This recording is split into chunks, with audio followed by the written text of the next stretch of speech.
Hello guys, and welcome back to today's video where we are going to, you're going to see me do the Inktober prompt number 1 called Fish, and I'm going to read you some stuff out about sirens until the end of the video, so I hope you enjoy this.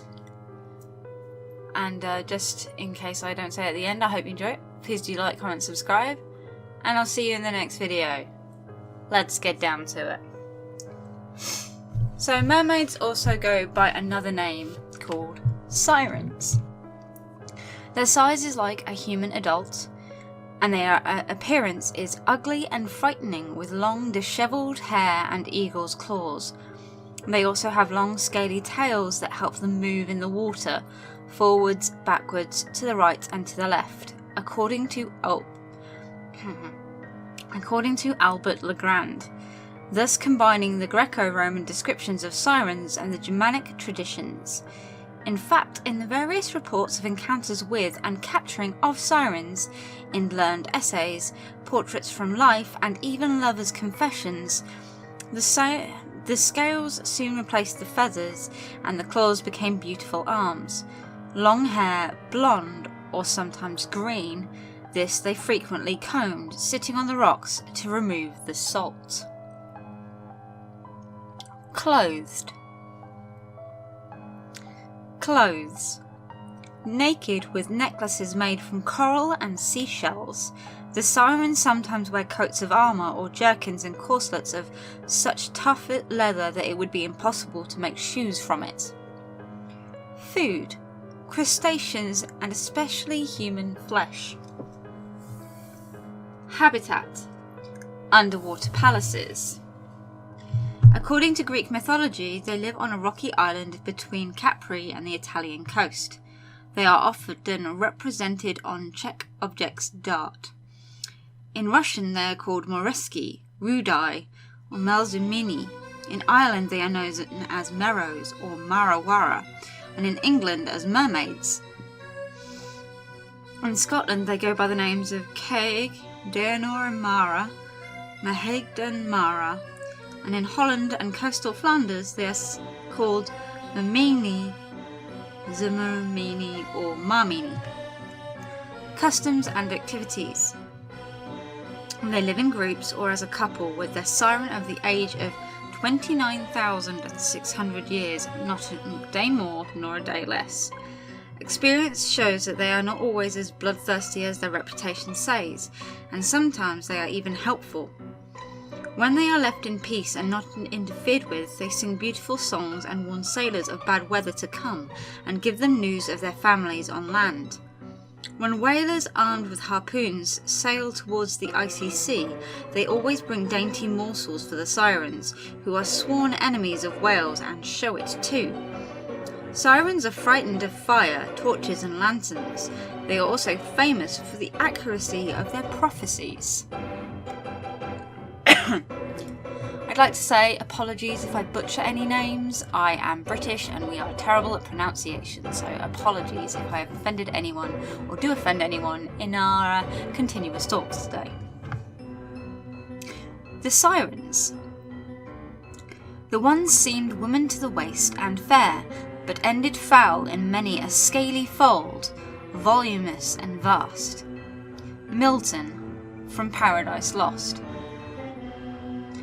There are no fish carps who have not cried about it, only the siren always sings. Sing, siren, sing, you can sing and you can drink the sea, and eat my lover. Sing the widows of the fishermen who have disappeared in the Sea of Brittany. Such is the reputation of sirens. A life of Saint Tullagard, written in the 6th century, tells how some children were walking along the banks of the Truriger River when the last one in the group, who was remarkably beautiful, stopped in the middle of a sentence, and when his companions turned around, he was no longer there. Having called him and searched for him in vain, they turned to St. Tigduel for help. As soon as they had done so, the young man emerged from the water with his right foot tangled in a silken belt. They asked him what had happened, and he replied, I was seized by young women of the sea, who pulled me beneath some rocks under the ocean. Although I must have been gone a long Although I must have been quite a long way from you, I could still hear your voices. Then suddenly a venerable character, dressed in priestly garb, appeared in front of me. With his powerful arm he pulled me away from the woman of the sea and brought me back to the shore through the ebb tide. The nymphs fled when they saw him, but one of them forgot to remove the silk belt she had used to tie me up. See, here is the proof of my ravishment. The young man had been very fortunate to be able to escape from them. Most victims are less fortunate, and except for Ulysses, the Argonauts, and Theus, the navigator, few survivors are known. Sirens are irresistible, and the silk rope in the story of Saint Tudorgol was not essential. Sirens can capture their lovers by merely singing, touching, or just brushing against them with their hair. They are born of Achilles himself, the son of Peleus and Thetis, and one of the 9 muses, Melpomene, Calliope, or Terpsichore.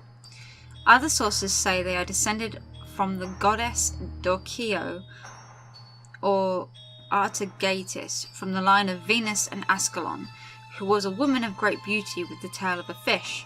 Others claim that they are descended from Persephone, the queen of the underworld. Some say they are the daughters of the aquatic Lames. According to Breton traditions, they are the descendants of Dahut, King Graelen's daughter, whom Saint Gwenol ordered to jump in the sea at Pouldan in Trestal as a punishment for having sold the town of Wise to the devil. All the Sirens, Sirenes, and Sirens are descended from her. According to legend, they are so proud of their virginity that they were nymphs that Aphrodite became exasperated and turned them into birds of prey. This was because, before they became the woman fish of Greco-Roman mythology, they were described by Homer, Ovid, and the Palace of Animals as winged creatures. The Sirens, in Greek Sirene, are deadly monsters who are famous for killing men. They have the appearance of a woman from the head down to the navel, and the body of an eagle. Their feet have claws like a bird of prey, which they then tear their victims apart. But it is usually in the form of a witch serpent that sailors all over the world have seen them. Christopher Columbus is said to have seen 3 hideous sirens playing in the water near Santo Domingo. In 1614, the English captain John Smith saw a woman swimming near the New World. She had beautiful green eyes, a perfectly formed body, and long green hair. The man fell wildly in love with her until the instant when she inadvertently revealed her tail. Sometimes they became stranded on beaches and were captured, but they rarely survived in captivity, or would wreak vengeance on their jailers, or one of their companions would come and free them, according to many witnesses' chronicles. One of them, dating from 1187, describes the capture of a siren near Oxford. Unfortunately, she managed to escape and return to her natural element. Thomas de Cantemere, 1201–71, on a voyage to England, was told by a monk that some fishermen had found a monster who looked very much like a woman. She wore a crown shaped like a basket. She ate and drank but did not speak, and when displeased she would quietly moan. This woman of the sea died 3 weeks after being caught. The most fascinating case is that of a siren caught by some milkmaids in the Père de Mer in 1403. Guicciardini, Jean Delaine, and Soenus Meyer all record it. This siren, hairy all over, was covered in moss and green plants. She did not say a word, but now and again she sighed. They washed her and clothed her. She ate and drank like any other human being. She was taken from Edam to Haarlem. She learned to sew but never taught. When she died, she was buried in a churchyard because she had shown a degree of piety that had been noticed by the widow with whom she lived. Whaling de Jinkstra reports the capture of Friesland of a horseman of the sea wearing a suit of armour. He was caught in the sea on March 10, 1305. He had a beautiful face and body and was well proportioned. He was put on display so that everyone could admire him, but he died 3 weeks later in Dokkum. In Traditions of Holland by Terlaan, it is said that there is a sandbank to the northeast of Beverland that had become exposed after the sea withdrew. It was called Minster Ulag, meaning Old Village of Minster, in the ancient dialect of Groningen. One day the fishermen caught a siren whom they tortured and tied up. They wanted to drag out of her the siren's secret remedies for curing diseases and other minor inconveniences. But the siren remained silent. She even succeeded in eluding the vigilance of her guardians and escaping. As soon as she found herself in the water, she turned round towards the village and threw salt water onto the dike protecting it. After this symbolic premonitionary gesture, she dived into the sea and was never seen again. The next morning, the villagers woke up to a terrible storm. The dike gave way and the village disappeared into the sea. Jan van Dorp, the author of The Magnificent Flemish of the Waves, tells the story of the siren who implored the fishermen to return his companion caught in their nets. They refused, and he put a terrible curse on them. This took place on the eve of the Feast of St. Vincent. That night, a sudden storm broke and completely submerged the town. But the he-siren arrived too late to free his companion. She had already died. Inconsolable, he comes ashore twice a day with the rising tide, and in stormy weather he can be heard crying and wailing in the sand dunes.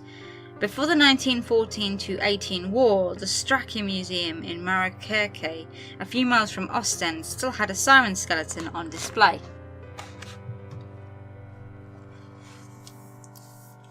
So I do hope you enjoyed that, and I do hope you enjoyed the drawing. So as I said at the beginning of the video, if you did enjoy this, please do like, comment and subscribe. One final note, this is a video for a Patreon of mine by the name of Andrew Riley. Thank you very much for supporting me. It is gratefully received.